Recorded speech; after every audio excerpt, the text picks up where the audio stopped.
Pejgamberi Jusuf a.s. dhe sprovat. Jusuf ishte një djalë i bukur dhe i dashur për baban e tij Jakubin a.s. Vëllezërit e tij e xhelozuan dhe e hodhën në pus. Ai u shit si skllav dhe përfundoi në Egjipt. U rrit me moral dhe bukuri të madhe. Gruaja e zotit të shtëpisë e joshte, por ai nuk pranoi. Zgjodhi burgun më parë se sa të mëkatoj. Në burg u bë i njohur për interpretimin e ëndrave. Më vonë mbreti e nxorri nga burgu dhe e bëri ministër. Ai u bë i fuqishëm, por nuk harroi Allahun fuqiplot. Kur vëllezërit e tij erdhën për ushqim, ai i njohu. Ata nuk e njohën, por ai nuk u hakmar. Kur ata kërkuan falje, ai tha: "Nuk ka qortim për ju sot." Ai fali dhe i solli familjen në Egjipt. Allahu ja shpërbleu durimin me pushtet dhe nder. Kjo histori tregon se sprovat janë rrugë drejt ngritjes.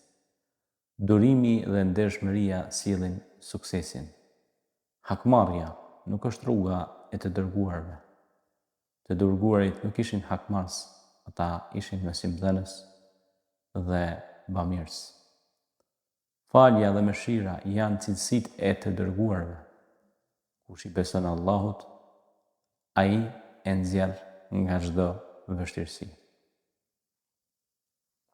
Jusufi është shembulli më i bukur i durimit dhe faljes. Jusufi a.s.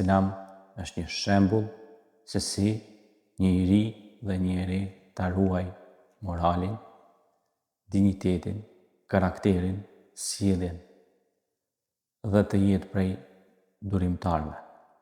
Zoti i Madhreshëm thot në Kur'an: Inna Allaha ma'a sabirin. Allahu është me durimtarët. Padyshim se Allahu xhalleshanuhu do t'i shpërblej vepërmirët, durimtarët, ata të cilët duruan dhe vepruan vepra të mira, për ta do të ketë shpërblime të mëdha në këtë botë dhe padyshim edhe në botën tjetër.